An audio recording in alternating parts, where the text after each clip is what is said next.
పెద్దలు, పరిశుద్ధులు,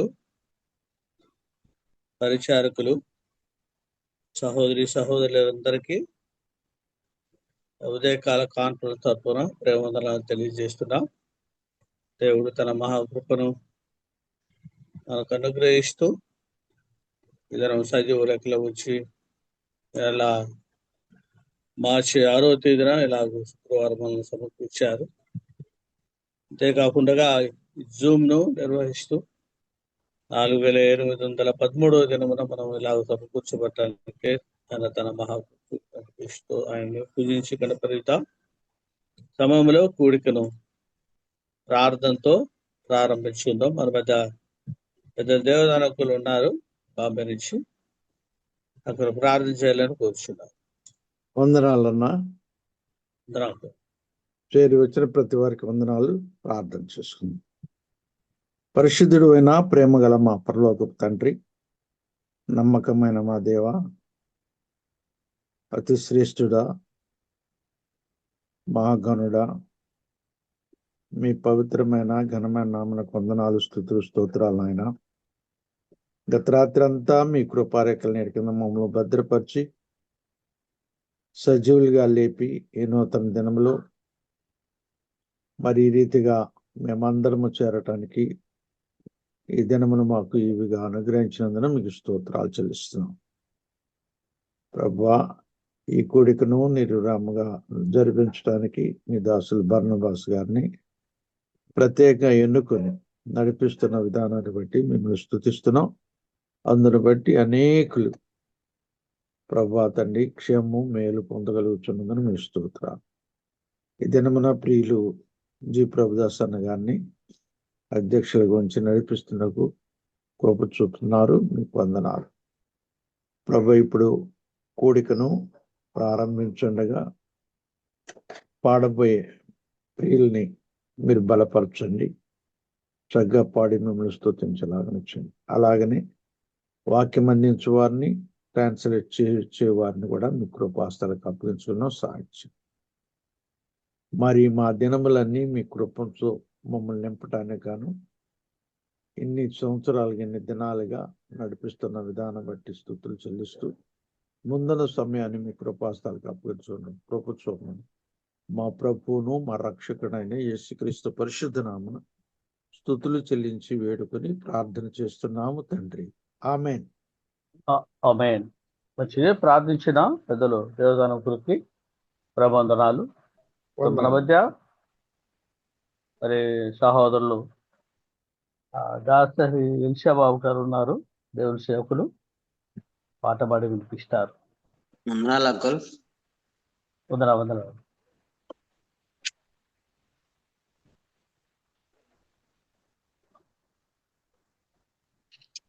పాటల పుస్తకంలోంచి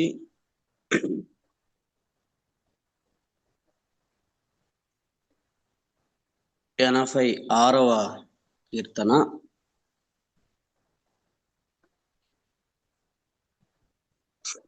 నా నోటన్ క్రొత్త పాట నా యేసు ఇచ్చెను, ఆనందించెదను ఆయననే పాడెదన్ జీవిత కాలమంతా. హల్లెలూయా, ఆనందించెదను ఆయననే పాడెదన్ జీవిత కాలమంతా. నా నోటన్ క్రొత్త పాట నా యేసు ఇచ్చెను, పాపపు బురద నుండి లేవనెత్తెను, జీవ మార్గమున నన్ను నిలువబెట్టెను. పాపపు బురద నుండి లేవనెత్తెను, జీవ మార్గమున నన్ను నిలువబెట్టెను. ఆనందించెదను ఆయననే పాడెదన్ జీవిత కాలమంతా. హల్లెలూయా, ఆనందించెదను ఆయననే పాడెదన్ జీవిత కాలమంతా. నా నోట క్రొత్త పాట నా యేసు ఇచ్చెను. వ్యాధి బాధలందు నన్ను ఆదుకొనెను, కష్టములన్నీ తొలగించి ఆదరించెను. వ్యాధి బాధలందు నన్ను ఆదుకొనెను, కష్టములన్నీ తొలగించి ఆదరించెను. ఆనందించేదను ఆయననే పాడెదన్ జీవిత కాలమంతా. హల్లెలూయా ఆనందించేదను ఆయననే పాడెదన్ జీవిత కాలమంతా. నా నోటన్ క్రొత్త పాట నా యేసు ఇచ్చెను. వందనాలు అంకుల్. వందనాలు. చక్కటి పాట పాడి ప్రభుని స్తుతించినందుకు దేవదాసులు ఏలిషాబాబునకు వందనాలు చెల్లిస్తున్నా. సమయంలో మన మధ్య వాక్యం అందించడానికి దేవదాసులు మరి పాలూరు జాన్సన్ గారు మన మధ్య ఉన్నారు. తర్జుమా చేయడానికి బ్రదర్ రాజేష్ బాబు హైదరాబాద్ నుంచి ఉంటుండగా ముందున్న సమయాన్ని వారికి అప్పచెప్పక ముందు ఆ దాసులను బలపరచులాగున మన మధ్య మరి తిరుపతి నుంచి మనోహరన్ ఉన్నారు. ఆయన ప్రార్థన చేయాలని కోరుచున్నాం. వందనాలు. చేరి వచ్చిన ప్రియులందరికీ ప్రేమ వందనాలు. ప్రార్థన చేసుకుందాం. ప్రేమ నమ్మకం గల మా ప్రియ పరలోకపు తండ్రి, మహాగణుడైన మన ఆయన మీకే స్తుతులు స్తోత్రములు కృతజ్ఞతలు. మీ ప్రియ కుమారుని యేసుక్రీస్తు ద్వారా మా కొంచెం గొప్ప రక్షణను బట్టి మేము స్తుతిస్తున్నాం. ఈ ఉదయము మా ప్రభా మార్నింగ్ కాన్ఫరెన్స్ లో 4813 రోజుకి మమ్మల్ని నడిపించి మీ వాక్య సన్నిధిని మాకు అనుగురించడానికి సిద్ధపడినారు. దీన్ని బట్టి మీకు స్తుతులు స్తోత్రములు చెల్లిస్తున్నాం. కరుణా సంపన్నుడ ఈ కార్యక్రమాన్ని నిర్విరాముగా నడిపిస్తున్న మా ప్రియులు బర్నబాస్ గారిని బట్టి మీకు స్తోత్రములు. ఈ రోజు అధ్యక్షత వహించినటువంటి మా ప్రియులు ప్రభుదాస్ గారిని బట్టి మేము స్తుతిస్తున్నాం. పాట పాడిన మా ప్రియులు ఎలీషాబాబు గారిని బట్టి మీకు స్తోత్రములు. ప్రారంభ చేసిన బ్రదర్ దేవదానం గారిని బట్టి మీకు స్తుతులు స్తోత్రములు చెల్లిస్తున్నాం. వాక్యం అందించడానికి మా ప్రభు సన్నిధిలో సిద్ధపడి మా మధ్యకు నడిపించబడిన మా ప్రియులు బ్రదర్ జాన్సన్ బాబు గారిని బట్టి మేము స్తుతిస్తున్నాం. మీరు ఏ వాక్యాన్ని మాకు అందించాలని సిద్ధపరిచారో, ఏ వాక్యం మా జీవితాలకు, మా విశ్వాస జీవితాలకు ఉపయోగకరంగా ప్రయోజనకరంగా ఉంటుందో ఆ వాక్యాన్ని మాకు అందించి మా హృదయాలను తృప్తిపరచమని వేడుకుంటున్నాం. మరి వాక్యం ఇంగ్లీష్ లో అందిస్తూ ఉండగా మా ప్రభా తర్జుమా చేయడానికి మా ప్రియులు పెద్దలు బ్రదర్ రాజేష్ బాబు గారిని సిద్ధపరిచారు. అందులో మీకు స్తోత్రం. ఎలాంటి ఆటంకం లేకుండా చక్కగా మీ వాక్యాన్ని మాకు అందించి మీరే మహిమ పొందమని మా ప్రాణప్రేమిటి యేసుక్రీస్తు పరిశుద్ధ నామమున స్తుతులు స్తోత్రములు చెల్లించి ప్రార్థించి వేడుకుంటున్నాం. పరలోకమున మా పరమ తండ్రి, ఆమేన్. ప్రార్థించిన పెద్దలు రవి మనోహరన్నకు ప్రేమవందనాలు. సమయంలో మరి పాలూరు జాన్సన్ అన్న గారు అలాగే బ్రదర్ రాజేష్ బాబు గారు మన మధ్య ఉంటుండగా మరి సమయాన్ని దేవుని దాసులకు అప్పచెప్తున్నాము. అన్న వందనాలన్నా జాన్సన్ అన్న వందనాలు. అన్న రాజేష్ బాబు అన్న వందనాలు. అన్న సమయాన్ని మీకు అప్పచెప్తున్నాము. 6:15 వరకు 6:15 వరకు సమయం ఉన్నది. Thank you so much. Greetings to you all in the blessed name of our Lord and Savior Jesus Christ. మన ప్రభువును రక్షకుడైన యేసుక్రీస్తు నామమున మీకు అందరికి కూడా వందనాలు చెల్లిస్తున్నాను. I thank Lord that He has given us this wonderful privilege once again to come in His presence. మరొక మారు ప్రభు తన అద్భుతమైన సన్నిధిలోనికి నడిపించడానికి గొప్ప అవకాశాన్ని మనకందరికి అనుగ్రహించారు. So that we may be able to glorify His holy name. ఆయన పరిశుద్ధ నామాన్ని గణపరిచే భాగ్యాన్ని మనకందరికి ప్రభు దయచేశారు. I want to apologize because last time when Brother Barnabas had contacted me, I was not in station. నన్ను దయతో మన్నించాలి మీరు. కారణం ఏంటంటే గతసారి నన్ను సహోదరులు బర్నబాస్ గారు సంప్రదించినప్పుడు నేను మా స్వస్థలంలో నేను లేనప్పుడు. And at the place, the network was an issue, and so I could not take the sessions. నాకు నెట్వర్క్ సరిగా లేకపోవటం వలన ఆ దినమున నేను ఈ తరగతులను తీసుకోలేకపోయాను. And I want to thank Lord that He has given now this privilege to serve you with our dear brother Rajesh. మరొకసారి ఆ సోదరుడు రాజేష్తో కూడా కలిసి ఈ దినమున మీతో పరిచయం చేసే భాగ్యాన్ని అనుగ్రహించారు. ప్రభువుకు వందనాలు చెల్లిస్తున్నాను. I don't have to worry where to start with because Uncle Paul has all the records. ఎక్కడి నుంచి ప్రారంభించాలో నేనేం భయపడాల్సిన అవసరం లేదు. ఎందుకంటే పౌలంకర్ గారికి మొత్తం అన్నీ ఉన్నాయి. మొత్తం చెట్ట పురాణం మొత్తం అంకుల్ దగ్గర ఉంది. And last time we had stopped in Philippians chapter 2, and I think it was verse 6 where we had stopped. గత తరగతిలో ఫిలిప్పీ రాసిన పత్రిక 2వ అధ్యాయము 6వ వచనంలో మనము అక్కడ ఆపివేశాం. We were looking at pre-incarnate Christ. మనము ఆ శరీరధారిగా రాకముందు ఉన్న ప్రభువును గురించిన వివరాలు అక్కడ మనం చూస్తూ వచ్చాం. We had seen why Paul was writing these passages.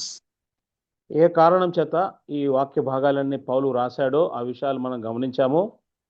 He wanted believers to be one mind. విశ్వాసులందరూ కూడా ఏక మనస్సు కలిగి ఉండాలి అని మనం జ్ఞాపకం చేయబడ్డాం. He wanted believers to take care of one another. ఒకరి పట్ల ఒకరు పట్టింపు కలిగి ఉండాలి అని మనం జ్ఞాపకం చేయబడ్డాం. And for that you must have the mind of Christ. అలా చేయాలి అంటే క్రీస్తు మనస్సును మనం అందరం కలిగి ఉండాలి. And to know the mind of Christ, we have started from verse 6 onwards. క్రీస్తు మనస్సును ఎరిగి ఉండాలి అని చెప్పడానికి గాను మనం 6వ వచనం నుంచి ధ్యానం మొదలు పెట్టాం. And in verse 6 we had seen pre-incarnate Christ. 6వ వచనంలో మన ప్రభువైన యేసుక్రీస్తు ప్రభువారు శరీరధారిగా రావటానికి ముందు ఏ రీతిగా ఉన్నారో ఆ విషయాలు 6వ వచనంలో ఉన్నాయి. Today we will be looking at verse 7 and 8, God willing. ప్రభు చిత్తమైతే ఈ దినము 7, 8 వచనాలు మనం చూస్తాము. And verse 7, as I had mentioned earlier, is about incarnate Christ. 7వ వచనంలో మనం చూస్తే శరీరధారిగా వచ్చిన ప్రభువును గురించిన వివరాలు ఉన్నాయి. Now let us read Philippians chapter 2 verses 5 to 8. ఫిలిప్పీయులకు రాసిన పత్రిక 2వ అధ్యాయము 5 నుంచి 8 వచనాలు మనం చదువుకుందాం. క్రీస్తు యేసునకు కలిగిన ఈ మనస్సు మీరును కలిగి ఉండుడి. ఆయన దేవుని స్వరూపము కలిగిన వాడై ఉండి దేవునితో సమానముగా ఉండుట విడిచిపెట్టకూడని భాగ్యమని ఎంచుకొనలేదు గాని మనుషుల పోలికగా పుట్టి దాసుని స్వరూపమును ధరించుకొని తన్ను తానే రిక్తునిగా చేసుకొనెను. మరియు ఆయన ఆకారముందు మనుషుడిగా కనబడి మరణము పొందినంతగా అనగా శిలువ మరణము పొందినంతగా విధేయత చూపిన వాడై తన్ను తాను తగ్గించుకొనెను. May Lord add blessing to the portion that has been read for our hearing. చదవబడిన వాక్యము ప్రభు దీవించును గాక. As we look at this particular verse 7, ఈ 7వ వచనాన్ని ప్రత్యేకంగా మనం గమనించగా we read here, he made himself of no reputation. ఇక్కడ మనం చూస్తే ఆయన ఏమాత్రము కూడా ఆయన తను తాను రిక్తునిగా చేసుకున్నాడు. ఆయన And took upon him the form of a servant. దాసుని స్వరూపమును ధరించుకున్నాడు. And was made in the likeness of men. మనుషుల పోలికగా పుట్టినాడు. 3 things we read here. 3 విషయాలు మనం చదువుతున్నాం. He made himself. తన్ను తానే చేసుకునే రీతిగా. And then he took upon himself. ఆయన ఆ స్వరూపమును తను తానే ధరించుకున్నాడు, తన మీదకు ధరించుకున్నాడు. And was made in the likeness of men. మనుషుల పోలికగా పుట్టి. As I mentioned earlier also, this is one of the portions which has been read in assemblies very often. ముందుగా మీకు చెప్పినట్లుగా చాలా తరచుగా మన సంఘాల్లో ఈ వచ్చిన భాగాల్ని మనం చదువుతూ ఉంటాము. And many of us have also shared our thoughts about these passages, about this passage in our assembly. చాలా సందర్భాల్లో చాలా మంది కూడా మన సంఘాల్లో ఈ వచనాల గురించిన ధ్యానాలు మనం అందిస్తూ ఉంటాం. Today, may Lord help us to see His glory in His incarnation. ఈ దినము ప్రభు శరీరధారిగా వచ్చిన ఆ విషయంలో ఆయన మహిమను చూడటానికి మనకు సహాయం చేయనుగాక. In our previous session, we had seen who He is. గడిచిన తరగతిలో ఆయన ఎవరో అని మనం చూసాము. He is God. ఆయన దేవుడు. He is Son of God. ఆయన దేవుని కుమారుడు. He is God the Son. ఆయన కుమారుడైన దేవుడు. So it is different when we say Son of God and God the Son. దేవుని కుమారుడు లేదా కుమారుడైన దేవుడు అని చెప్పినప్పుడు రెండు విధాలుగా ఉన్నాయి. When we say Son of God, it doesn't mean that He became Son of God at any one point of time. దేవుని కుమారుడు అని మనము చెప్తూ ఉన్నప్పుడు లేకపోతే ఆ పదం ఉపయోగిస్తున్నప్పుడు ఏదో ఒక సందర్భంలో ఆయన కుమారుడుగా అయ్యాడు అని కాదు. But it is about the position that He holds in the Trinity. ఆ దేవుని కుమారుడు అనే పదాన్ని మాటను ఉపయోగిస్తుంటున్నప్పుడు త్రిత్వములో ఆయనకున్న స్థానమును ఆ మాట సూచిస్తూ ఉంది. Now, being in the form of God, He made Himself of no reputation. దేవుని స్వరూపమును కలిగిన వాడై ఉండి ఆయన తను తానే రిక్తునిగా చేసుకున్న వాడుగా ఉన్నాడు. In today's world, man wants to have a reputation. ఈ దినాల్లో మనం చూస్తే మానవులందరూ కూడా పేరులు పొందాలి అన్న భావన కలిగిన వారే. And to have that reputation, he can go down as much as possible. ఆ పేరును పొందడానికి ఎంత వరకు అవసరమైతే అంతవరకు కూడా వారు వెళ్తూ ఉంటారు. In the previous session, rule of Trump in America, గడిచిన పరిపాలనలో ట్రంప్ వచ్చినప్పుడు జరిగిన విషయం ఏమిటంటే many of the Christians and even believers, they were very happy. క్రైస్తవులు ఇంకా వేరే వాళ్ళందరూ కూడా ఆ మొదటి పరిపాలనలో అందరూ చాలా సంతోషంగానే ఉన్నారు. He was bringing the Christianity to forefront. క్రైస్తవ్యాన్ని ఆయన ముందు స్థానం ఇచ్చారు. He was giving more authorities to the pastors. పాస్టర్లైన వారికి ఆ మంచి అధికారాన్ని కూడా ఇవ్వటం జరిగింది మొదటి పరిపాలనలో. He had Israel and Jerusalem particularly in his agenda. Israel కావచ్చు లేకపోతే వారందరూ కూడా యెరూషలేం కావచ్చు, ఈ రెండు విషయాల్లో తన అజెండాలో మొట్టమొదటి స్థానాన్ని ఇచ్చాడు తన ప్రతిపాదనలో కూడా. So when he declared Jerusalem as the capital of Israel, Indian Christians, we all were clapping. ఆ మొదటి పరిపాలనలో ఇజ్రాయేలుకు యెరూషలేమే ముఖ్య పట్టణము ఆయన ప్రకటన చేసినప్పుడు భారతదేశంలో ఉన్న క్రైస్తవులైన మనం అందరం కూడా చాలా సంతోషించాం. But what is the condition today? అయితే ఈ దినాన ఉన్న పరిస్థితి ఏమిటి? He has made an unnecessary war against Iran. అనవసరమైన ఒక యుద్ధాన్ని ఇరాన్తో తాను చేస్తున్నాడు.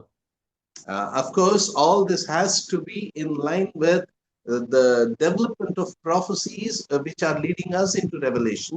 అయితే జరుగుతున్న విషయాలన్నీ కూడా ఏదైతే ప్రకటన గ్రంథంలో చెప్పబడిన ప్రవచనాలు ఉన్నాయో అవన్నీ నెరవేర్పుగానే జరుగుతున్నాయని మనం గుర్తెరగాలి. But remember that this Iran war has come because there were Epstein files. ఈ ఇరాన్ యుద్ధం అనేది ఎందుకు వచ్చిందంటే ఎప్స్టీన్ ఫైల్స్ అనేది ఆ విషయాలన్నీ ఉన్నాయి కాబట్టి ఆ సందర్భం ఎరుగుదము. ఆ కారణం చేతనే ఇది వచ్చింది. The Epstein files were spoken by the journalist in the White House, and therefore, to make them quiet, he has diverted their mind. He wanted to divert their mind towards the Iran war. ఈ Epstein files అనే ఈ సంఘటన అదైతే ఏదో ఉందో అమెరికాలో ఉన్న white house లో ఉన్న ఒక జర్నలిస్టు ఈ విషయాన్ని లేవనెత్తాడు. కాబట్టి దాన్ని తప్పుదారి పట్టించడం కోసము ఈ యొక్క ప్రత్యేకమైన విషయం యుద్ధము అనేది వీరు చేపట్టవలసి వచ్చింది. What a timing about Modi's visit to Israel. ఈ మోదీ గారు ఇజ్రాయెల్ దేశాన్ని సందర్శించడం అనే ఆ యొక్క సమయం కూడా ఒకసారి మనం ఆలోచించేస్తే చూడండి. There was no need for him to go there because there was no invitation. ఎటువంటి ఆహ్వానం కూడా లేదు, వెళ్ళాల్సిన అవసరం కూడా లేదు. In Parliament, when it was in session, he ran away from the Parliament without speaking. Parliament లో ఆ సెషన్ లో ఉన్నప్పుడు మాట్లాడకుండా వారు కూడా బయలుదేరి వెళ్ళారు. This is the first time a prime minister has not spoken on the budget session. మొట్టమొదటిసారి ఒక ప్రధానమంత్రి ఈ బడ్జెట్ ఆ సెషన్లు జరుగుతున్నప్పుడు మాట్లాడకుండా వెళ్ళిన సందర్భం ఇది. Because he was afraid of women in the parliament. ఎందుకంటే పార్లమెంట్ లో ఉన్న అక్కడ స్త్రీలు వారు మాట్లాడే మాటలకు భయం చెందారు. His visit to Israel to get that medal which was never given or will never be given to anyone was because of Epstein files. ఈ ఎప్స్టీన్స్ ఫైల్స్ వల్ల ఎవరికి ఇవ్వబడని ఆ యొక్క మెడల్ దాని కొరకు వెళ్ళటం జరుగుతుంది. The medal which was given to Modi in Israel parliament, it was never given to anyone else. Israel parliament లో మోడీ గారికి ఇవ్వబడిన ఆ యొక్క మెడల్ అనేది ఎవరికి కూడా ఇవ్వబడలేదు. And after his return from Israel, we see there is an Iran war. అక్కడి నుంచి వెంటనే ఇక్కడికి రావటంతోనే ఈ ఇరాన్ యుద్ధం అనేది మనం చూస్తున్నాం. Even a ship which was hunted down yesterday by Americans, it was a guest ship to India. While returning, it was drowned and many people died in that ship. నిన్నటి దినాన్ని కూడా మనం చూసినట్లయితే ఒక నౌక భారతదేశానికి వస్తూ ఉంది, అనేకులు కూడా దాంట్లో ఉన్నారు, వారు కూడా చాలా మంది చనిపోవడం జరిగింది దాని మీద దాడి జరగటం వలన. Why I'm saying all this is because ఈ విషయాలన్నీ నేను చెప్పడానికి గల కారణం ఏమిటి అని అంటే, they wanted to have a reputation. వారు పేరు ప్రఖ్యాతులు పొందాలని కోరిక కలిగిన వారుగా ఉన్నారు. But Epstein files is making them of no reputation. అయితే ఈ ఎప్స్టీన్ ఫైల్స్ అనే సంఘటన ఏదైతే జరిగిందో ఆ సంఘటన వల్ల వారికి ఎటువంటి పేరు ప్రఖ్యాతులు లేకుండా పోతుంది. But it is not with our Lord like that. మన ప్రభువుని గురించి ఆలోచన చేసినట్లయితే ఆ రీతిగా కాదు. We are like that. We want to have reputation, but our sin makes us of no reputation. మనము ఆ రీతిగా ఉన్నాము, అయితే మనలో ఉన్న పాపము అనేది మనలో ఆ పేరు ప్రఖ్యాతులు లేకుండా చేస్తుంది. We stand naked before God. ప్రభు ఎదుట మనం అందరం దిగంబరులుగా కనబడుతున్నాం. But as we read at the verse 7, అయితే 7వ వచనాన్ని మనం చదివినప్పుడు in English it begins with but. English లో మనం చూస్తే కానీ అనే మాట ఉంది. He was in the form of God, but he made himself of no reputation. ఆయన దేవుని స్వరూపము కలిగిన వాడై ఉన్నాడు, కానీ ఆయన తను తానే రిక్తునిగా చేసుకొనెను అనే మాట. No one else made him of no reputation. ఎవరు కూడా ఆయనకు పేరు తీసుకొచ్చే విధంగా చేయలేదు. Nobody else, no situation else has made him of no reputation. ఏ పరిస్థితి కూడా ఆయనను రిక్తునిగా చేసిన సందర్భం కాదు ఇది. It is he who made himself of no reputation. ఇక్కడ రాశారు, ఎవరు ఆయన రిక్తునిగా చేయలేదు, తన్ను తానే ఆయన రిక్తునిగా చేసుకున్నాడు. This is by making himself, presenting himself before man as man.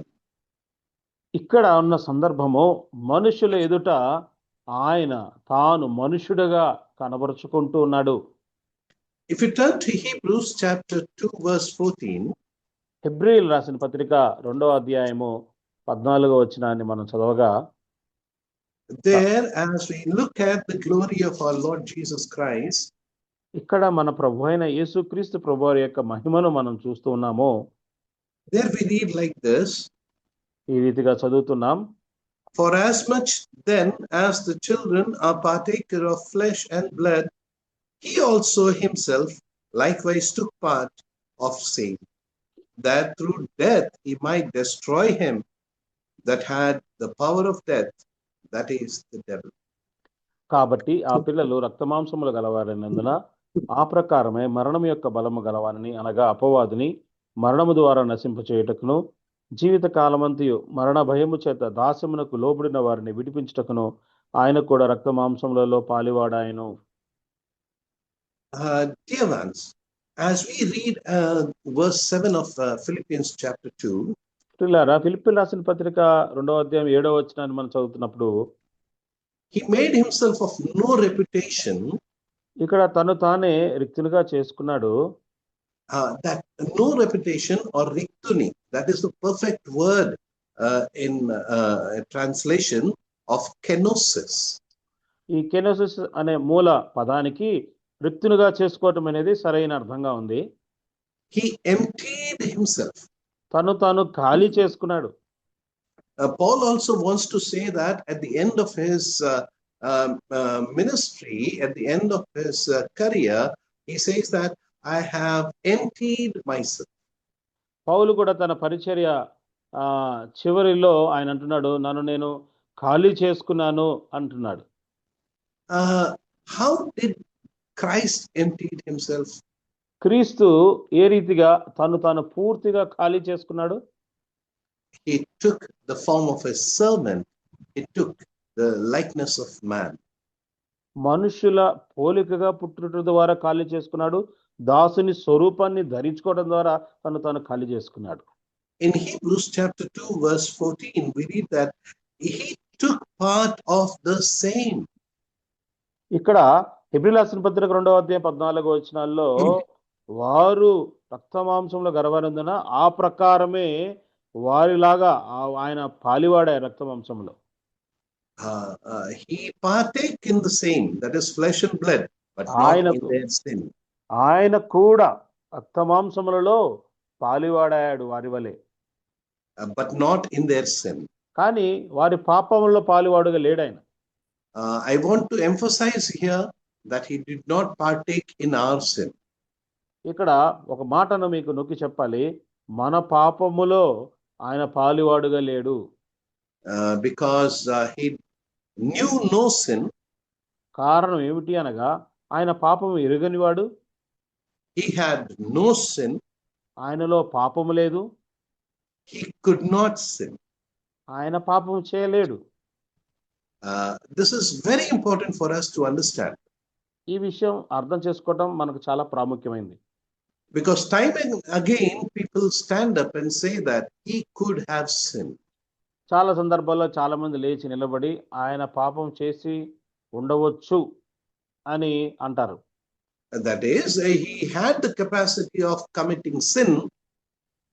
అంటే దాని అర్థం ఏమిటంటే, ఆయన పాపము చేసే ఆ సామర్థ్యం కలిగిన వాడుగా ఉన్నాడు అని. But we must remember that no, it is not like that. అయితే మనం ఏమి జ్ఞాపకం చేసుకోవాలంటే, ఆ మాట సరైనది కాదు, ఆ రీతిగా కూడనే కాదు అని మనం గుర్తు పెట్టుకోవాలి. He knew no sin. ఆయన పాపము ఎరుగనివాడు. There was no sin in him. ఆయనలో పాపము లేదు. He could not sin.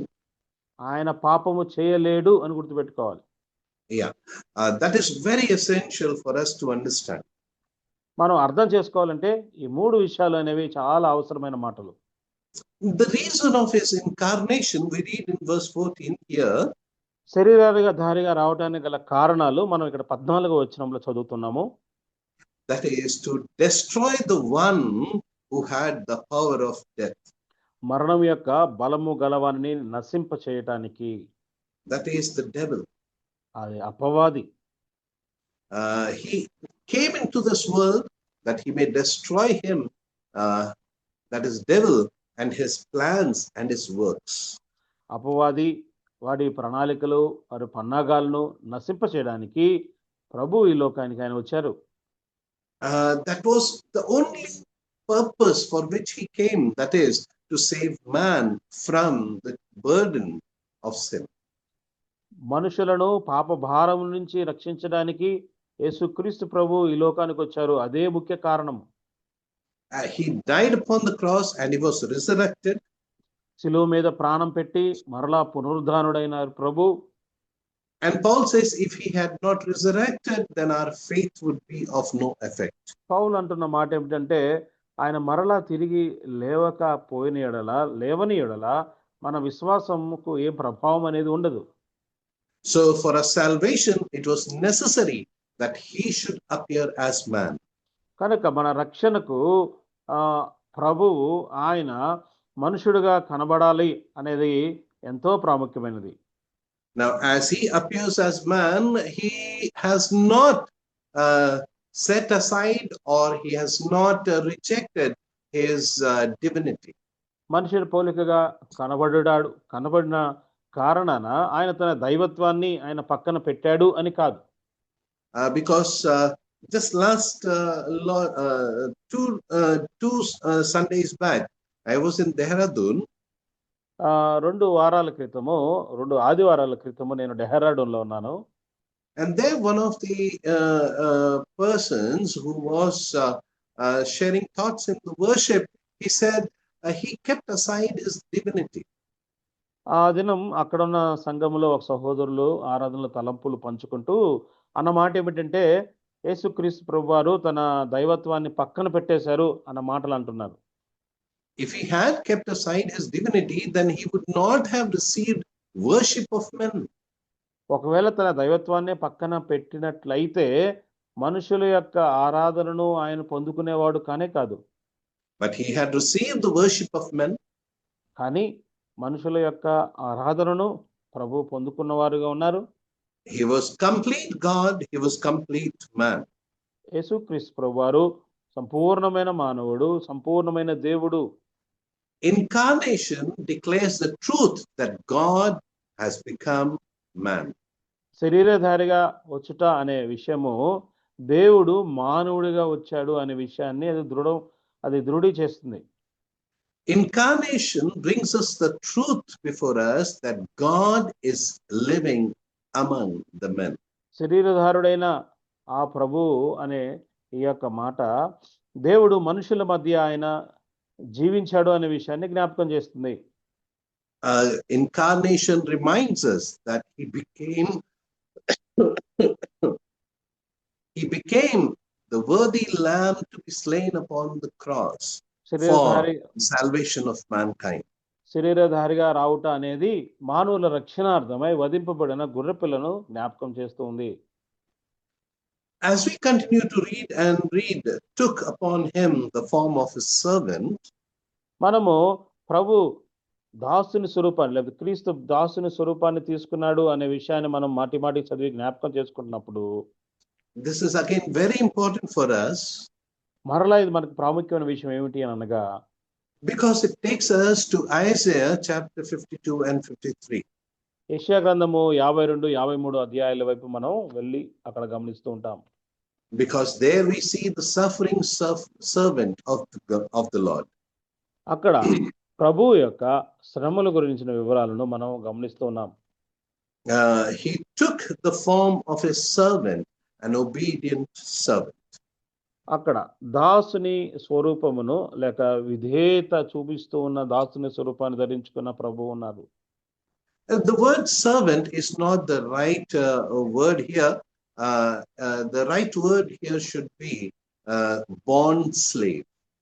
ఇక్కడ దాసుడు అనే ఆ పదము సరైన పదము కాదు. ఇక్కడ ఇంకొక మాటలు చెప్పాలంటే కట్టు బానిస అని మనం అంటాం. Yeah. Because a servant has a choice. దాసుడు గురించి ఆలోచన చేస్తే తానుకు ఎంపిక చేసుకునే ఆ స్వాతంత్రం ఉన్నది. He has the right of freedom. తానుకు స్వాతంత్రం కూడా ఉన్నది. In Israel, we know that after 7 years, he will be set free. Israel లో జరుగుతున్న విషయాలు, ఇజ్రాయెల్ చరిత్ర మనం చూస్తే 7 సంవత్సరాల తర్వాత 7th year, right uncle, Yes, 7వ 7th. సంవత్సరంలో వారు స్వతంత్రులుగా చేయబడాలి అనే విషయం మనకు తెలుసు. But the bond servant has lost his right of freedom. అయితే కట్టు బానిసల గురించి మనం ఆలోచన చేస్తే ఆ స్వతంత్రత అనేది పూర్తిగా కోల్పోయిన వాడిగా ఉన్నాడు. He had that right, but he has put himself in a condition where he has declared that he will not go free. తనకు స్వతంత్రత వారు 7వ సంవత్సరంలో ఇచ్చినప్పటికీ కూడా నేను వెళ్ళను అన్న విషయాన్ని ఆయన తన హక్కును పోగొట్టుకొని కూడా అక్కడే ఉంటానని ఆ విషయాన్ని తెలియజేస్తున్నాడు. That is because of his love towards his master. వెళ్ళే హక్కు ఉన్నప్పటికీ కూడా తన యజమాని పట్ల తనకున్న ప్రేమను బట్టి ఆయన అక్కడే ఉండటకు ఇష్టపడుతూ ఉన్నాడు. He says that I love my master and I will not leave him. నా యజమానిని నేను ప్రేమించున్నాను కనుక నా యజమానిని నేను విడిచిపెట్టను అని చెప్తూ ఉన్నాడు. For the love of my master, I will give away my freedom. నా యజమాని పట్ల ఉన్న ప్రేమను బట్టి, ఆ కారణాన్ని బట్టి నా స్వాతంత్రాన్ని నేను ఇచ్చివేస్తున్నాను అంటున్నాడు. Not my will, but the will of my master be done. నా చిత్తము కాదు, నా యజమానుని చిత్తము నా ఎడల జరిగించబడును గాక అని తెలియజేస్తున్నాడు. Bond servant has no right. కట్టు బానిసకు ఎటువంటి స్వాతంత్రం అనేది ఉండదు. Even a coin that he gets in the field, it belongs to the master. He cannot keep it for himself. పొలములో ఒకవేళ తనకు ఒక నాణెము దొరికినా కానీ అది తన కొరకు తాను ఉంచుకునే పరిస్థితి లేదు, అది కూడా తన యజమానునికి ఇవ్వవలసిందే. Remember our Lord, he didn't have a place to put his head to take rest also. మీరు కూడా జ్ఞాపకం చేసుకొని మన ప్రభు శరీరధారిగా ఉన్నప్పుడు తల వాల్చుకున్నట్టుకు కనీసం స్థలమైనను లేదు. He didn't have a coin of himself to pay taxes or to show it to the people to give a parable. తన కోసము ఏదైనా నాణెము మన ప్రభువు కలిగి ఉండలేదు. కనీసం ఇతరులకు చూపించడానికి, పన్నుగొట్టడానికి నాణ్యాలు లేవు.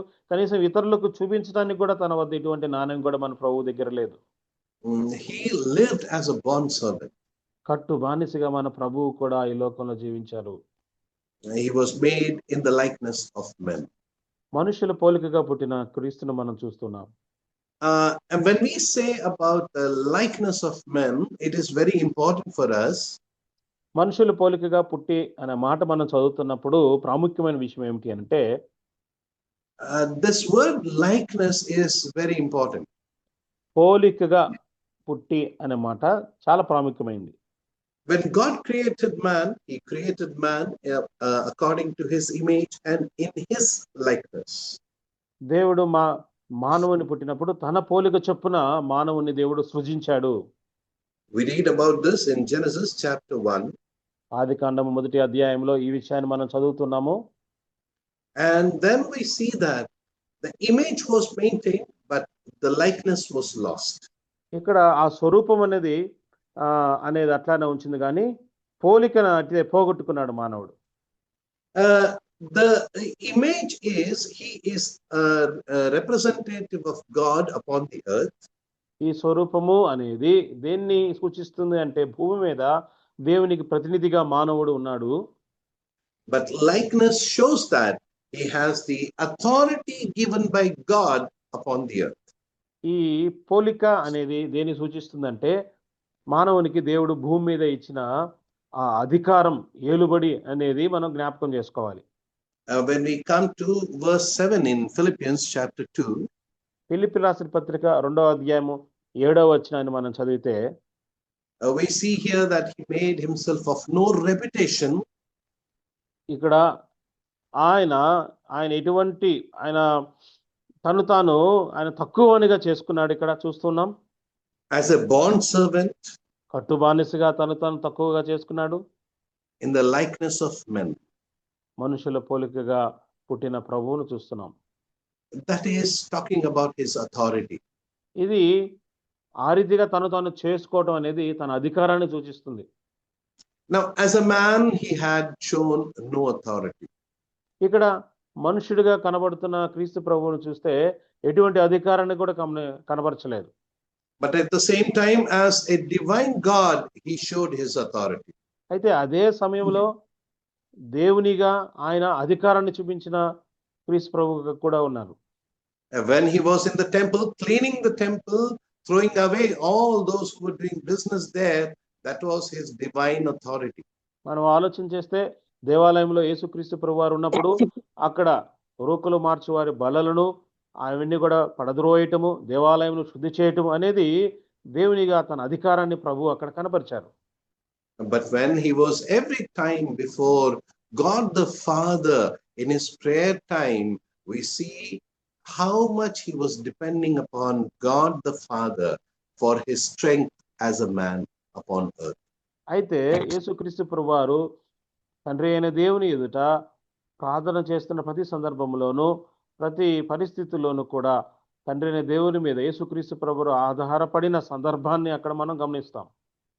As we come to verse 8, 8వ వచనాన్ని మనం చదివితే there we read in this manner, ఈ రీతిగా ఉంది అక్కడ, and being found in the fashion as a man, ఆయన ఆకారమందు మనుషుడుగా కనబడి he humbled himself and became obedient unto death, even the death of cross.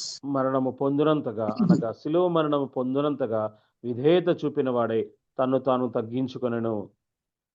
Before we go into this verse, ఈ వచనంలోనికి వెళ్ళటానికి ముందుగా in verse 7, first we read that he took the form of servant. 7వ వచనంలో మనం ముందు గమనిస్తే దాసుని స్వరూపమును ధరించుకొని, Then we read he was made in the likeness of man. మనుషుల పోలికగా పుట్టి, And now we read found in the fashion as a man. ఇప్పుడు చదువుతున్నాము మరియు ఆయన ఆకారమందు మనుష్యుడుగా కనబడి. There are three words where I want to bring your attention. ఇక్కడ 3 విషయాలు మీ యొక్క గమనాన్ని తీసుకురావాలని కోరుతూ ఉన్నాను. First, form. మొట్టమొదటిది స్వరూపము. Second is likeness. రెండోది పోలిక. And third is fashion. మూడోది ఆకారము. When we talk about fashion, ఆకారము అనే మాట మనం చదివినప్పుడు that qualifies him as a mediator for us. ఆ మాట మనకు మధ్యవర్తిగా ఉండటానికి తన అర్హతను అది చూపిస్తూ ఉంది. We have to link all these three verses with verse 6. ఈ 3 మాటలను కూడా 6వ వచనంలో ఉన్న మాటతో మనం పోల్చుకొని చదవాలి. Verse 6 says, he is God. ఆయన దేవుడు, ఆయన దేవుని స్వరూపం, ఆయన దేవుడు అన్న మాట ఉంది. But now when we read fashion as man, we say that he is man. ఇప్పుడు 8వ వచనంలో ఆకారమందు మనుష్యుడిగా కనబడి అన్న మాట చదువుతున్నప్పుడు ఇక్కడ ఆయన మానవుడు. Which means that he knows what is the demand of God and he knows what is the need of man. ఇక్కడ దేవుడు ఏమి కోరుకుంటూ ఉన్నాడో, మనుషులకు ఏమి అవసరమైందో ఎరిగిన వారుగా క్రీస్తు ఉన్నారు.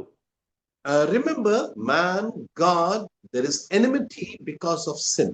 జ్ఞాపకం చేసుకోండి, మానవునికి మనుషునికి, దేవునికి మనుషునికి మధ్య పాపము వలన ఆ శత్రుత్వము అనేది, వైరము అనేది ఉన్నది. Man cannot approach God and cannot receive favor of God. మానవుడు ఏ రీతిగా కూడా దేవుని చెంతకు వెళ్ళి దేవుని నుంచి అనుగ్రహము పొందే పరిస్థితి ఏ రీతిగా కూడా లేదు.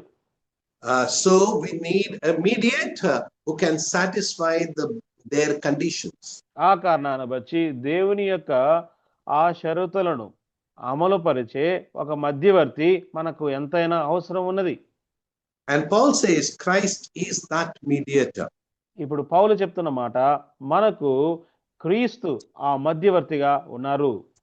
And when he writes to Timothy saying that Christ is the mediator, తిమోతికి రాసిన పత్రికలో పౌలు రాస్తూ యేసుక్రీస్తు ప్రభువారు మన మధ్యవర్తిగా ఉన్నారు అని అంటూ Look at 1 Timothy chapter 2 verse 5. Timothy రాసిన మొదటి పత్రిక 2వ అధ్యాయం 5వ వచనంలో For there is one God and one mediator between God and men, and the man Christ Jesus. దేవుడు ఒక్కడే, దేవునికిని నరులకును మధ్యవర్తియు ఒక్కడే, ఆయన క్రీస్తు యేసు అను నరుడు. This is so essential for us to understand. ఈ మాట మనం అర్థం చేసుకోవటం చాలా అవసరమైనది.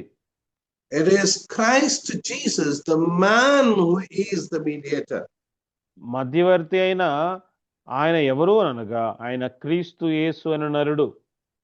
Even today, when a believer commits a sin, ఈ దినము కూడా ఒక విశ్వాసి పాపం చేసినప్పుడు remember that we have an advocate for us in heaven. పరలోకంలో మనకు ఉత్తరవాది ఉన్నారు అని మనం జ్ఞాపకం చేసుకోవాలి. That is God, the Son, and the man, Lord Jesus Christ. ఆయన ఎవరు అంటే కుమారుడైన దేవుడు, ఆయన యేసు క్రీస్తు ప్రభువారు. My dear brothers and sisters, I want to emphasize upon this fact. ప్రియులారా, ఈ విషయం మీద నేను కొంచెం నొక్కి చెప్పాలని ఇష్టపడుతున్నాను. Fashion of man, because he became mediator for us. ఆకారమందు మనుషుడిగా కనబడటం అనే విషయము మనకు మధ్యవర్తిగా ఆయన అయ్యాడు. Now, when we come to the likeness of men, ఇక్కడ మనుషుల పోలికగా పుట్టి అనే మాట మనం చదివితే it is now about his work. ఇది ఆయన చేయు పనిని సూచిస్తుంది. When we come to Romans chapter 8 రోమీయులు రాసిన పత్రిక 8వ అధ్యాయము and verse 3, 3వ వచనం. for what the law could not do, in that it was weak through the flesh, God sending his own Son in the likeness of sinful flesh, and for sin condemned sin in the flesh. రోమీయులు రాసిన పత్రిక 8వ అధ్యాయము 3-4 తెలుగులో కలిసినాయి, చదువుకుందాం. శరీరమును అనుసరింపక ఆత్మను అనుసరించి నడుచుకుని మన యందు ధర్మశాస్త్ర సంబంధమైన నీతి విధి నెరవేర్చబడవలనని పాప పరిహారము నిమిత్తము దేవుడు తన సొంత కుమారుని పాప శరీరాకారముతో పంపి ఆయన శరీరమందు పాపమునకు శిక్ష విధించెను. Now read this carefully. Likeness of sinful flesh. పాప శరీర పాప పరిహారము నిమిత్తము దేవుడు తన సొంత కుమారుని పాప శరీరాకారముతో. Here it is not in sinful flesh, but it is in likeness of sinful flesh. పాప శరీరముతో కాదు, పాప శరీరాకారముతో పంపి అనే మాట ఉంది. That is very important. కాబట్టి ఈ తేడా అనేది మనం అర్థం చేసుకోవాలి, చాలా ప్రాముఖ్యమైన మాట. Because he could not sin, he had no sin. ఎందుకంటే ఆయన పాపము చేయలేడు, ఆయన పాపము లేదు అని మనం ఎరుగుదుము. He knew no sin. ఆయన పాపము ఎరిగిన వారిగా ఆయన ఉన్నారు. That qualified him to be a sacrifice for before God, so that we may be saved. మన ప్రభువులో ఆ లక్షణాలు ఉన్నాయి కనుక మనము రక్షింపబడటానికి, యేసుక్రీస్తు ప్రభువారు బలిగా అర్పించబడటానికి ఆ 3 గుణలక్షణాలు చాలా అవసరమైనవిగా ఉన్నాయి. Remember, Peter says that you are saved by the blemishless, blameless blood of the Lamb. పేతురు తన పత్రికలో రాస్తూ నిర్దోషమైన గొర్రెపిల్ల వంటి రక్తము చేత మీరు విమోచింపబడుతుంది కదా అన్న మాటను జ్ఞాపకం చేస్తున్నాడు. He is blemishless, blameless. ఆయన నిర్దోషమైన గొర్రెపిల్ల రక్తమును మన కొరకు కార్చిన వారు.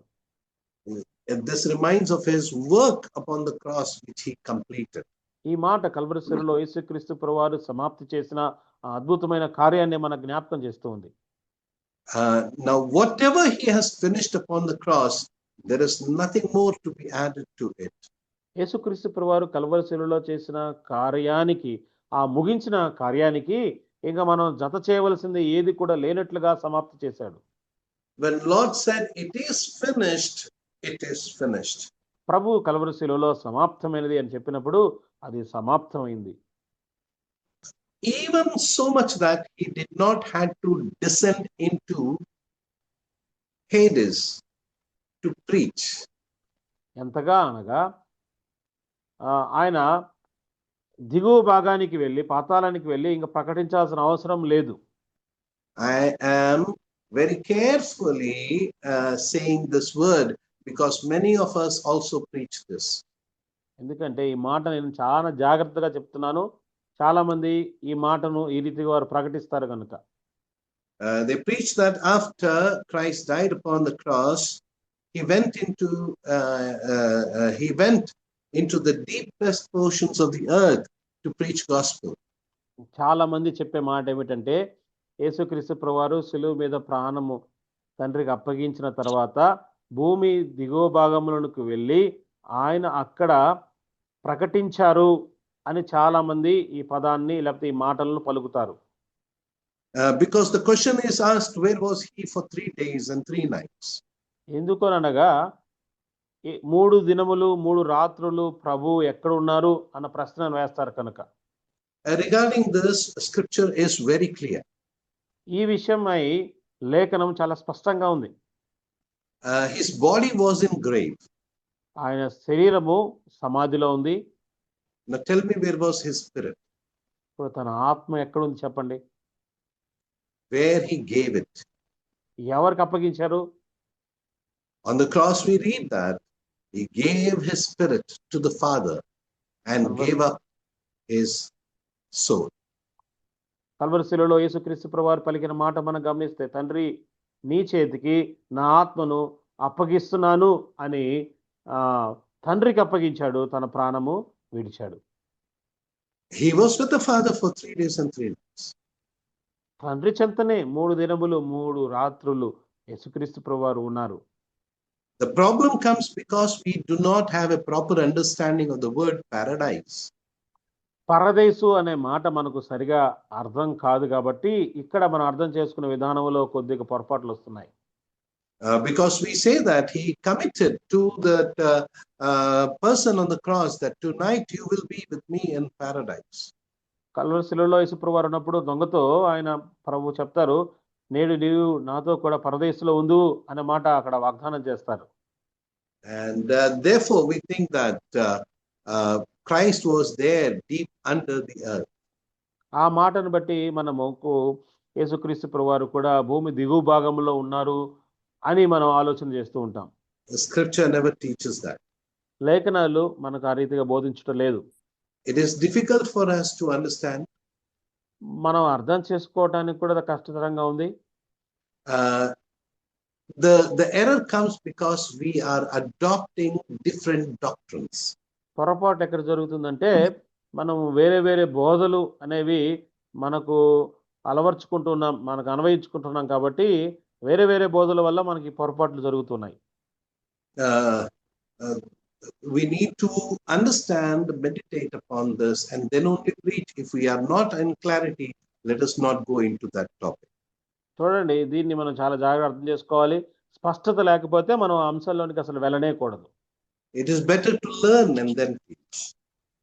మంచిగా నేర్చుకొని ప్రకటించడం మంచిది. ఏమి స్పష్టత లేకపోతే అసలు మాట్లాడుకొని ఉండటమే మేలు. I believe in Telugu also we have the translations of William MacDonald's commentary. Yes. తెలుగులో కూడా మనకు ఈ మధ్య కాలంలో ఈ విలియం మెక్డొనాల్డ్ గారి కామెంటరీ అనేది తర్జుమా చేయబడింది. If you can read it properly, then you will have many of your doubts been cleared in that commentary. ఒకవేళ మీరు ఆ తెలుగులో ముద్రించబడిన ఈ మధ్య కాలంలో చాలా ముద్రించబడింది, దయచేసి అది మీరు చదివితే మీకు చాలా అనుమానాలు కూడా అక్కడ నివృత్తి చేయబడతాయి. Let us come back to our topic. అలా మన అంశానికి మనం వద్దాం. We saw the fashion which is about his mediator. ఆయన ఆకారముందు మనుషుడిగా కనబడి అనే మాట ఆయన మధ్యవర్తిగా ఉన్న విషయాన్ని సూచిస్తుంది. Being likeness, it is about his work. మనుషుల పోలికగా పుట్టి అనే మాట ఆయన పోలిక, ఆయన చేయు పనిని సూచిస్తుంది. But when we read form of a servant, అయితే మనము దాసుని స్వరూపం ధరించుకుని అనే మాట చదివినప్పుడు it is a guarantee of our salvation. మన రక్షణ నిశ్చయతను అది నిర్ధారణ చేస్తూ ఉంది.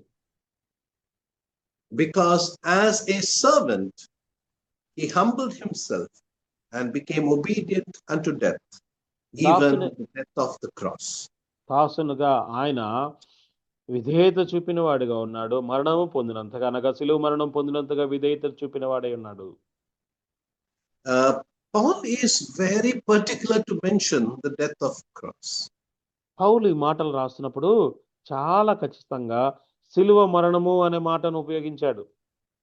It was enough for him to say that he was obedient unto death. మరణము పొందాడు, మరణము పొందినంతగా అనే మాట రాయటంతో సరిపోతుంది వాస్తవంగా. But specifically he mentions the death of cross. చాలా నిర్దిష్టంగా, చాలా ఖచ్చితంగా అనగా శిలువ మరణము పొందినంతగా అనే మాట చాలా ఖచ్చితంగా రాశాడు పౌలు గారు. Because the cross shows his humility and his obedience. అనగా ఈ శిలువ అనేది తన యొక్క తగ్గింపును సూచిస్తుంది. ప్రభు చూపించిన, క్రీస్తు చూపించిన విధేయతను అది మనకు సూచిస్తుంది. We know that the one who hangs upon the tree is cursed. శిలువ మీద మాను మీద వేలాడబడివాడు శాపగ్రస్తుడు అనే మాట ఉంది. And the righteous one became a curse for us on the cross. నీతిమంతుడైన వాడు శిలువ మీద మన కోసము శాపగ్రాహిగా మారిపోయాడు. He was obedient upon the cross. Calvary శిలువ మీద ఆయన విధేయత చూయించాడు, విధేయుడుగా ఉన్నాడు. I always wonder about one thing that was happening upon the cross. Calvary మీద జరుగుతున్న ఒక విషయమే ఎప్పుడు నాకు ఆశ్చర్యం కలిగిస్తుంది. We know that when everyone was mocking Lord, మనం ఎరుగుదుము, అందరూ కూడా చుట్టూరు గుమ్ముకూడి మన ప్రభువును అవహేళన చేస్తున్న ఆ సందర్భంలో even those two transgressors upon the cross, they were also mocking him. ఆయనతో కూడా సిలువ పెడిన ఇద్దరు కూడా, తప్పిదము చేసిన ఇరువురు కూడా ప్రభువును నిందిస్తూ ఉన్నప్పుడు, but then one turns to him. అయితే ఒక్కడు ఆయన వైపు మరలి అంటున్నాడు, he says, remember me when you come in your kingdom. నీవు నీ రాజ్యముతో కూడా వచ్చినప్పుడు నన్ను జ్ఞాపకము చేసుకోనుము అని ఆ దొంగ ప్రభువును వేడుకుంటున్నాడు. He is also scolding the other. అంత మాత్రం కాక మిగతా వేరే దొంగను కూడా ఇతడు గద్దిస్తున్నాడు. He is saying we are being punished rightly. మనకు ఈ శిక్ష సరి అయినదే అని ఆ దొంగ ఇంకో దొంగతో అంటున్నాడు. My dear brothers and sisters, I always wonder what made him to turn to the Lord. నాకు ఎప్పుడు ఆశ్చర్యం కలిగించే విషయం ఏమిటంటే, ఏ విషయము ఈ దొంగను యేసుక్రీస్తు వారి వైపు చూసేటట్లుగా చేసింది. Because that man knew very well that this Jesus is going to die. ఎందుకంటే యేసుక్రీస్తు ప్రభువారు చనిపోబోతున్నారు అనే విషయము ఆ దొంగ ఎరిగిన వాడుగా ఉన్నాడు. The one who hangs upon the cross, he must die. శిలువ మీద వేలాడి తీయబడిన వాడు తప్పనిసరిగా చనిపోతాడు. So this Jesus will also die. కనుక ఈ యేసుక్రీస్తు ప్రభువారు కూడా చనిపోతారు. Then how did he believe that he will come in his kingdom? అయితే మరలా నీ రాజ్యముతో వచ్చినప్పుడు అనే మాట వాడాడు కదా, ఏ రీతిగా ఈయనకి ఈ దొంగకు తెలిసింది మరలా తన రాజ్యంతో ప్రభు వస్తారు అని? We know that Romans had invented cross for a severe punishment for the Jews. ఈ రోమిలైన వారు యూదులను శిక్షించడానికి గాను ఈ శిలువ మరణము అనేది వారు రూపించారు. ఆ విషయం మనకు తెలుసు. Because whoever being Jew rebel against Romans, they were to be put upon the cross. యూదులైన వారు రోమియుల మీద తిరుగుబాటు చేస్తే వారందరినీ కూడా ఈ శిలువ మీద వారు వేలాడి తీసేవారు. This transgressor was also a Jew. ఇక్కడ ఈ తప్పిదం చేసిన ఈ వ్యక్తి కూడా యూదుడుగా ఉన్నాడు. And I believe that he was a very good student of Old Testament scriptures. నేను ఎరిగిన విషయం ఏమిటంటే, బహుశా ఆ వ్యక్తి పాత నిబంధన లేఖనాలు బాగా ఎరిగిన ఒక వ్యక్తిగా ఉన్నాడు అని అనుకుంటున్నాను. And he was one man who was surely seeking the coming of Christ. ఖచ్చితంగా క్రీస్తు రాక కోసం ఎదురు చూస్తున్న, అపేక్షిస్తున్న వ్యక్తిగా కూడా బహుశా అతను ఉండి ఉండవచ్చు. I say this because as he was looking at what was happening around him, కారణం ఏమిటంటే ఆ దొంగ వేలాడదీయబడినప్పుడు జరుగుతున్న చుట్టూరా విషయాలను అతను గమనించగా he could see everyone mocking Christ, Lord upon the cross and shaking their head and saying, "Come down and we will trust you." అక్కడ అందరూ కూడా ఆయనను చుట్టూరా శిలువ మీద వేలాడదీయబడుతున్న ప్రభువును చూసి అందరూ తలలూచుచు నీవు కిందికి దిగిరమ్ము, మేము మిమ్మల్ని నమ్ముతాము అని అందరూ అంటున్న మాటలు ఆ దొంగ గమనించాడు. These were the same words which are written in 22nd Psalm. ఇవే మాటలు 22వ కీర్తనలో రాయటం మనం గమనిస్తాం.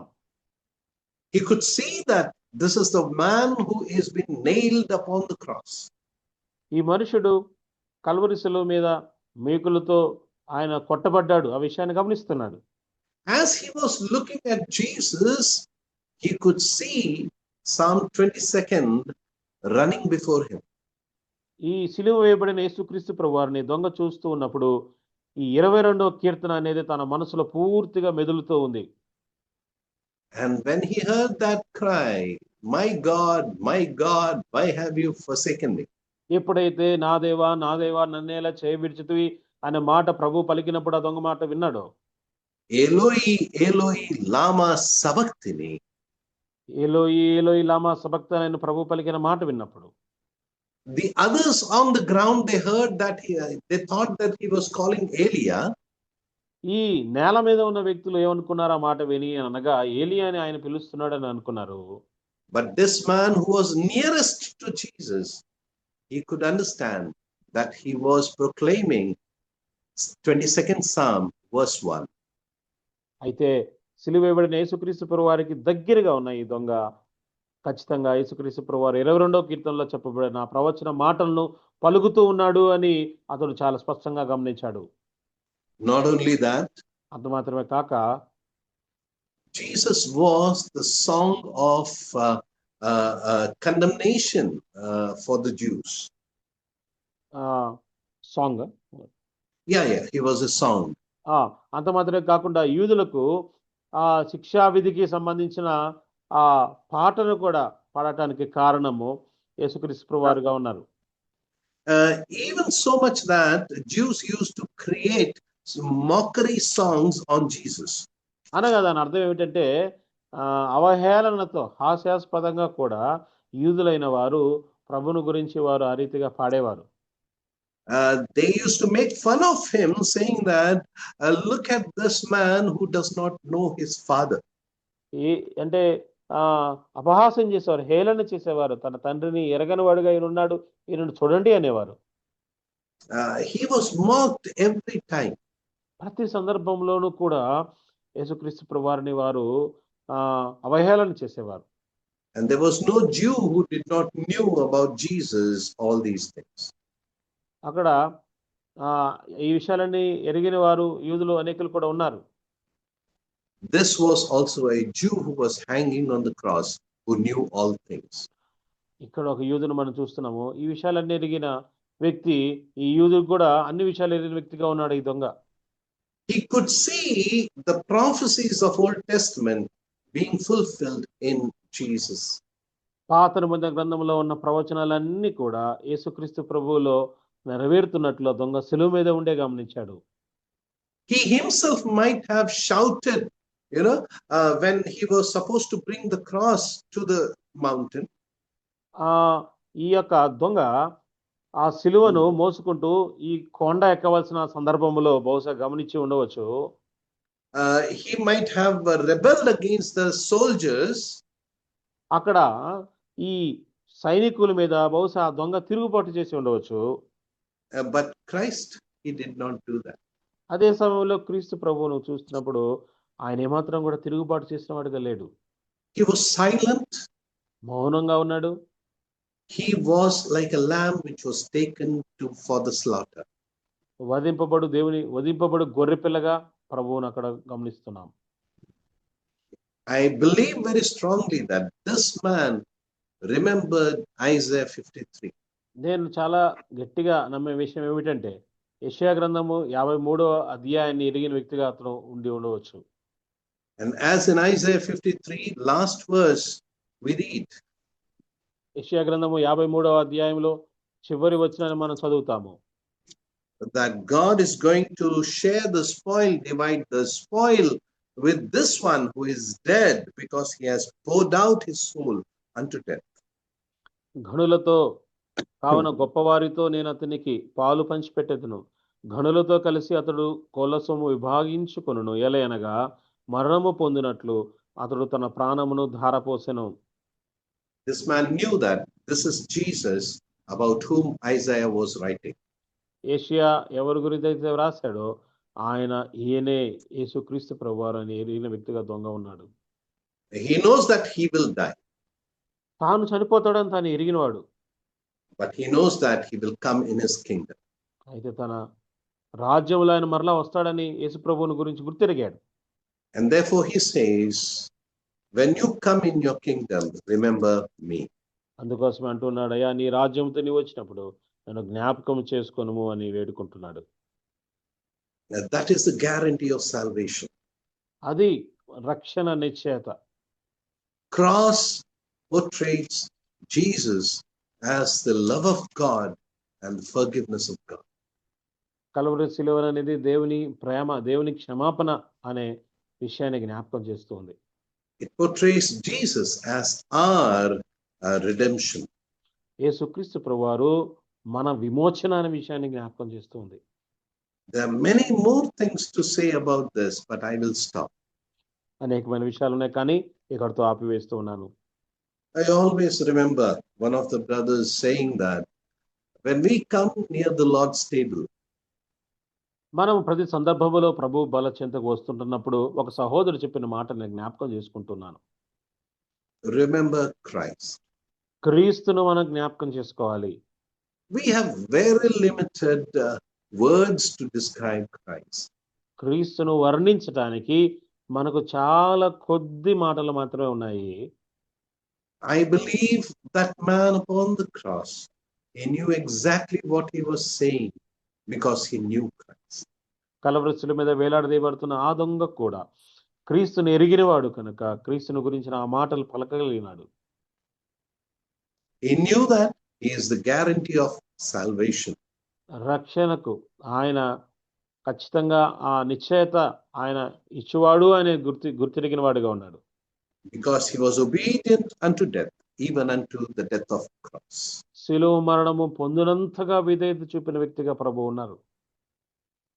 May Lord help us to learn more about him and describe him in much better way.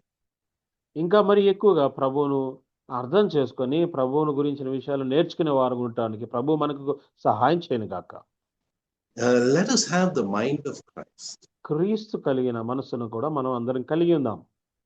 Being in the form of God, he emptied himself. ఆయన దేవుని స్వరూపము కలిగిన వాడైండి కూడా తన్ను తానే రిక్తునిగా చేసుకొనెను. So that we may become the children of God. తద్వారా మనము దేవుని పిల్లలము అగునట్లుగా ఆయన చేశాడు. How much more we need to walk upon the footprints that he has left for us? మరి ఇంత ఎక్కువగా మనం ఆయన మన కొరకు ఉంచిన అడుగుజాడలు నడవాలి. గమనించండి. May Lord help us in doing so. ఆ రీతిగా చేయడానికి ప్రభు మనకు సహాయం చేయను గాక. In coming days, we will be quickly moving. We will be moving very fast. రానున్న రోజుల్లో మనం కొంచెం వేగంగా మిగతా వచనాలు కూడా మనం చూడబోతున్నాము. Because I wanted to take these 3 verses in greater detail. ఈ 3 వచనాల్ని కొంచెం లోతుగా దీన్ని ధ్యానం చేయాలని నేను ఇష్టపడుతున్నాను. But they have laid a very good foundation for the coming chapters. అయితే మనం ధ్యానం చేసుకునే విషయాలు రానున్న అధ్యాయాలకి మంచి పునాదిగా ఈ 3 వచనాలు కూడా ఉన్నాయి. May Lord help us to grow in faith and in the understanding of Lord and Savior Jesus Christ. మన ప్రభు రక్షకుడైన యేసుక్రీస్తు ప్రభువారిని అర్థం చేసుకునే విషయంలోనూ ఆయన యొక్క విశ్వాసంలో ఎదగడానికి ప్రభు మనకు సహాయం చేయను గాక. Thank you all, dear ones, for giving me this wonderful opportunity. మరొకసారి ఈ అవకాశం ఇచ్చిన అందరికీ కూడా వందనాలు చెల్లిస్తాం. Thank you, Brother Rajesh. Thank you so much. Thank you అన్న. Thank you. మంచిది. ఈ ఉదయకాల సమయము చక్కటి వాక్య సందేశం మన మధ్యకి తీసుకొచ్చిన జాన్సన్ అన్నకు ప్రేమవందనాలు చెల్లిస్తున్నాం. క్రీస్తు భూలోకంలో శరీరధారిగా ఎందుకు వచ్చాడనే విషయాలు, ఆయన శ్రమలను గూర్చి, ఆయన మన కొరకు మధ్యవర్తిగా ఉన్న విధానమును, ఆయన తన్ను తాను తగ్గించుకుని దాసునిగా రిక్తునిగా చేసుకునే విధానమును పూర్తిగా వివరించినందుకు మరి మన ప్రియులు జాన్సన్కు ప్రేమవందనాలు చెల్లిస్తున్నాం. అలాగే చక్కటి తర్జుమ, ఎక్కడ తడబడకుండా చక్కగా తర్జుమ చేసిన మరి మన ప్రియులు రాజేష్ బాబు అన్న కూడా మరి ప్రభు యేసుక్రీస్తు నామమున ప్రేమవందనాలు చెల్లిస్తున్నాం. మరి ఈ సమయంలో మన మధ్య మరి చివరగా ప్రార్థన చేయటానికి ఆటపు నుంచి ఆశాపన్న ఉన్నారు. హెరాల్డ్ గారు, సంఘ పెద్దలు మరి ప్రార్థన చేయాలని కోరుచున్నాం. వందనాలు. వందనాలు. ప్రేమ నమ్మకమైన మా దేవానికి స్తోత్రాలు, వందనాలు చెల్లిస్తున్నాం. మీ కృపకై, మీ కనికరానికై వందనాలు. మీరు చేసిన మేళ్ళను బట్టి, ఉపకారాలు బట్టి వందనాలు. మీరు మాకు ఇచ్చిన రక్షణ బట్టి నీకు స్తోత్రాలు, వందనం చెల్లిస్తున్నాం. ఏ పాటి వారము ధూళి వంటి మమ్మల్ని మీరు ప్రేమించి అనుగ్రహించి మమ్మల్ని రక్షించిన విధానాన్ని బట్టి వందనాలు చెల్లిస్తున్నాం. విదయ కాలంలో ఈ విధంగా మేమందరూ చేరి రాగలగడానికి, నేను పాడడానికి, కొనేయడానికి, నీ మాటలు వినడానికి మీరు మాకు ఇచ్చిన యోగ్యత నీకు స్తోత్రాలు. మీ దాసు జాన్సన్ గారిని బట్టి వందనాలు. మీ దాసుని ద్వారా మీరు వినిపించిన శ్రేష్టమైన లోతైన మర్మాల బట్టి నీకు స్తోత్రాలు చెల్లిస్తున్నాం. ఆయన మీరు సిలువలో జరిగించిన పవిత్ర పుణ్యకార్యాన్ని బట్టి నీకు స్తోత్రాలు. పోలిక చొప్పున స్వరూపములు సామీప్యతను బట్టి నీకు వందనాలు చెల్లిస్తున్నాం. సిలువలో దొంగ ఏ విధంగా అర్థం చేసుకున్నాడో ఆయన మీరు బయలుపరిచే విధానముకై నీకు స్తోత్రాలు చెల్లిస్తున్నాం. దేవానికి వందనాలు. దాసు జాన్సన్ గారిని బలపరచండి, బలమైన సాధనంగా ముందు వాడమని వేడుకుంటున్నాం. ట్రాన్స్ఫర్ చేసిన దాసుడు రాజేష్ గారిని కూడా దీవించి ఆశ్రయించమని దాసు అనుకరించమని వేడుకుంటున్నాం. అదేవిధంగా నా వాక్య పరిచయం నడిపిస్తున్న అధ్యక్షులుగా నడిపిస్తున్న ప్రదాసనం బట్టి వందనాలు. దాసం కూడా సంపూర్ణ ఆరోగ్యంతో స్వస్థ నడిపిస్తున్నారు. మీకు వందనాలు. మీరు బలపరచండి, ఆయన సేవను జ్ఞాపకం చేసుకోండి. జూమ్లో చేరి వచ్చిన వీళ్ళందరి బట్టి నీకు స్తోత్రాలు. ఆయన మమ్మల్ని వాక్యంతో బలపరిచినారు, హెచ్చరించినారు, తృప్తిపరిచినారు, నింపినారు. నీకు వందనాలు. ఆయన కనికరించడం, పాడిన వారిని బట్టి, నాయన ప్రార్థన చేసిన వారిని బట్టి నీకు స్తోత్రాలు. ముఖ్యంగా నాయన ఈ జూమ్ నిర్వహిస్తున్న మీ దాసు బర్ణబాసాన్ని బట్టి వందనాలు చెల్లిస్తున్నాం. దాసు కుటుంబాన్ని దీవించి అనుగ్రహించి వేడుకుంటున్నాం. ఈ విధంగా నేను ప్రతి రోజు ఏ రోజు తప్పిపోకుండా మిస్ కాకుండా అనేక మంది దైవజనులు, సేవకుల ద్వారా శ్రేష్టమైన వర్తమానాలను మీరు మాకు అందిస్తూ, మనం బలపరుస్తూ, హెచ్చరిస్తూ, దిద్దుబాటు చేస్తూ మీరు అనుగ్రహిస్తున్న విధానానికి అనేక స్తోత్రాలు. దినదినము నిబడడం మేము నీ స్వరూపంలోకి, మీ నీతిలోకి, మీ యథార్థతలోకి, మీ సత్యంలోకి, ప్రేమలోకి, వాక్యపు లోతుల్లోకి ఎదుగడానికి మీ కృప అనుగ్రహించమని వేడుకుంటున్నాం. దయపలింపజేయండి. మీ కృప అనుగ్రహించమని యేసు క్రీస్తు వారి శ్రేష్టమైన అడిగి వేడుకుంటున్నాము స్వామి. ఆమేన్. మంచిది. ప్రార్థించిన ప్రజలు, ప్రియులు, ఆశపన్నకు ప్రేమవందనాలు. అలాగే కూడికలో మొదటిగా ప్రార్థించిన మరి పెద్ద దేవదానంకులకి, మనోహర్ అంకుల్, చివరిగా ప్రార్థించిన ఆశాపన్నకు ప్రేమవందనాలు. చక్కటి పాట పాడి వినిపించిన ప్రియులు దేవుని సేవకులు ఎలిషబాబు కూడా ప్రేమవందనాలు. అంతేకాదు చక్కటి వాక్య సందేశము మన మధ్యకి తీసుకొచ్చిన జాన్సన్ అన్నకు, అలా చక్కగా తెలుగులో ట్రాన్స్లేట్ చేసిన రాజేష్ బాబు అన్న కూడా ఈ ఉదయకాల కాన్ఫరెన్స్ తరఫున ప్రేమవందనాలు చెల్లిస్తున్నాం. మరి సమయాన్ని నాకు అప్పచెప్పిన మన ప్రియులు దేవుని దాసు బర్నబాస్ అన్నకు వందనాలు చెల్లిస్తూ తిరిగి సమయాన్ని ఆయనకు అప్పచెప్తున్నాను. అన్న వందనాలనా.